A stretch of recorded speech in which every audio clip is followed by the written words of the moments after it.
با هم گفتم بابا من میخوام رپر شم. گفتش که میخوای رپر شی، 1 سال بهت وقت میدم بری دنبال چیزی که عشقشو داری.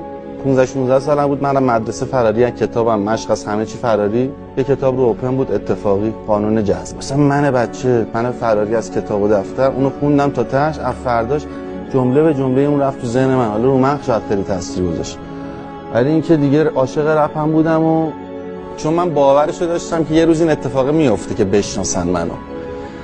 یعنی اینجوری بود که مثلا میرفتم تو فلافلی داشت ساندویچ میزد، من رو میکردم و میگفتن الان میگم محمد رضا شایعی اومده فلافل بخوره. انا آهنگ نخونده بودم. حالا مثلا اون موقع فکر می‌کردم فلافل بخوری مثلا چیز تصویر سازی میکردم و میدونستم یه روز اتفاق میفته همچین چیزی. من خیلی رویا پرداز بودم و انگار مطمئن بودم، براشم تلاش میکردم دیگه. حالا هرچند اون موقع خانواده مخالف بود، وقتی یه چیزی رو میخوای نگاه نمی‌کنی مخالفتات چیه، نظرات منفی چیان، میخوایش دیگه. مثل اون بچه‌ای که دیدی بابا اسباب بازی میخوام، بابا اسباب، انقدر قفلی میزنه بابای 7 صبح دارم مغازه است اسباب بازی رو براش. به تو باید همه چی اونجوری بخوای، منم همینجوری می‌خواستم.